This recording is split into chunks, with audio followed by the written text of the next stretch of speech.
So after horrific events, and rightfully so, we look for causes and what things cause these horrific events. But wrongfully so, quite often actually, people look, especially people who don't understand, look and blame something that completely has no impact whatsoever, or very minimal impact, I'll say that. Now, obviously after the tragic Sandy Hook Elementary School shooting, older generations, and I'm not just saying older people, maybe people 40 and up in general, seem to have looked towards video games, and video games are to blame. And this is the same thing after the Columbine shooting, the Virginia Tech shooting. Video games were put to blame and put on this pedestal of I'm just gonna say a pedestal of shit, like shit pedestal, and people were looking towards video games and regulating video games and trying to, I don't know, put some weird restrictions on video games. Luckily, I'm an adult now, but I remember when I was a kid, I was so afraid because I was like, hey, I don't want to have to be 17 to buy a video game, and or what have you. But I'm tired of seeing on the news these people on like Chuck Todd or people like Jack Thompson, or who don't play video games, bashing video games. You know what I mean? Obviously, no one, and I'm assuming, well, pretty much no one. There are a few wackos out there, and we'll get to that in a bit as well. Pretty much everyone agrees that these events were tragic and just horrific and shouldn't have happened. But you can't blame video games saying that violent video games were the cause. If that were the case, if violent video games were the cause, then you would have pretty much widespread shootings all of the time. I've been playing violent video games since I was a kid. My first violent video game was, and keep in mind, like I said earlier in one of my other videos, I was born in 1992. So, yeah, that came out a little bit later, but my first violent video game I remember playing was Mortal Kombat Trilogy for the N64, and I was just so excited to play it. And now, I'm into violent video games, and I'm not a violent person. I may cuss out every once in a while I'm playing, but that's really the only sense of violence I have in me. And I guess it's just people who don't understand this whole concept that violent video games don't cause deranged people. Now, obviously, I'll give them a bone. I'll give them a bone. There probably are some people who can't understand reality and think that this video game is somehow a means for them to act when they are out in public. There are always going to be people, no matter what facet of life you're in, no matter what group, there are always going to be a few oddballs. And we have to come to accept that. Now, we have to try and minimize these oddballs' effects on society if they are going to harm society or harm other people. But there are always going to be those people who are just oddballs and think very differently and think that they have justification to harm other people. I've come to that realization. It seems like most of society has not. I mean,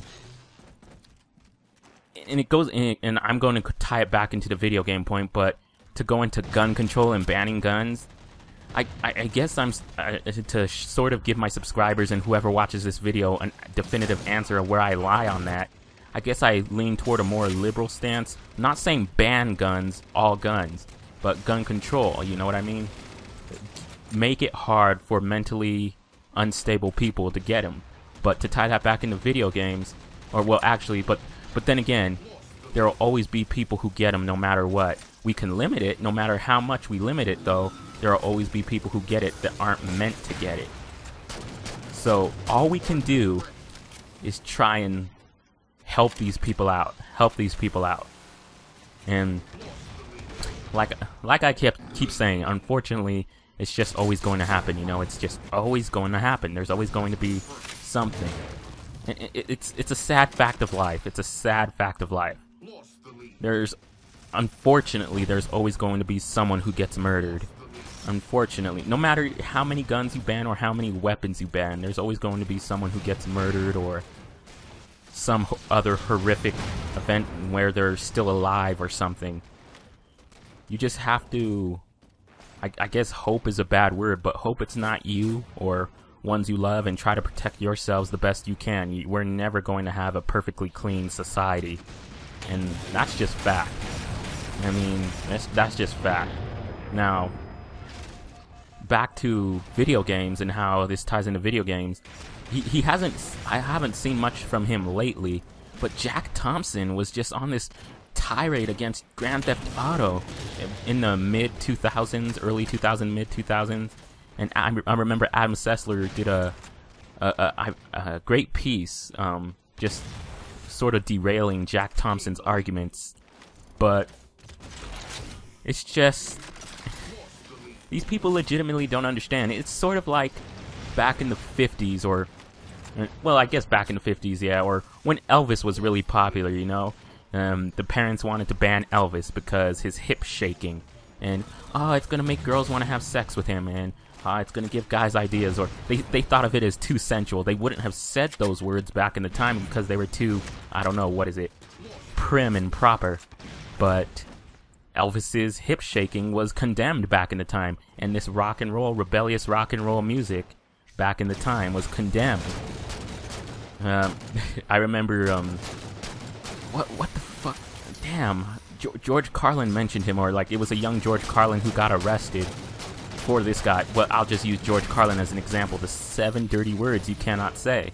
And I'm not saying them right now because I would do them injustice by not remembering them all right at this moment. But in the 70s, curse words, and still somewhat to this day, curse words were demonized. And you couldn't say shit or fuck or these things like this. Shit, piss, fuck, cunt, cocksucker, motherfucker, tits. I think that's those. I'm probably getting those wrong. But yeah. Now many people say these, and obviously there's still those people who get really offended and say that these curse words are ruining our society. You know what I mean? But luckily, we're in a generation. I'm glad that I'm alive right now, because my generation is probably one of the most, barring a few oddballs, like I said, is one of the most rational groups of people to ever live, and I mean that. People are getting more open to things. They're realizing that curse words are just that. Words that we form with our vocal cords, and then they pop out, or with our brains, and then they pop out using the vocal cords and yada yada. They have no inherent power, you know what I mean? So I'm proud to, I can't really formulate my thoughts right now, but I'm proud to be in this generation right now, and people are much more knowledgeable about things. But there's still a long way to go. There's still a long way to go. And I feel as if, I don't know, I feel as if we're getting there. I wish I could fast forward 1,000 years into the future and see where humanity is then. Unfortunately, even the youngest baby now will be long dead by then. But I don't know. It's just these older people are always looking for scapegoats, you know? And I think it reminds me of a story when I used to work at my job before I quit. There was this 40-year-old man, 40 years old, looked 40. His skin was obviously told that he looked 40, and he said he was 40. And I told him, man, I'm going to be playing video games until I'm 80. And he was a video gamer. He played PS3. And he was ranting about how these guys on PSN were just threatening to hack him or something. And I was like, yeah, kids these days, man. But,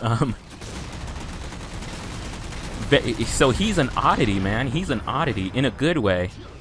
But it seems as if people around his age are always looking for scapegoats. Throughout the history of man, whether it be Elvis, whether it be Marilyn Monroe being too sexy, Farrah Fawcett being too sexy, people are always looking for scapegoats instead of actually looking for answers, and that's what I hate about humanity as well.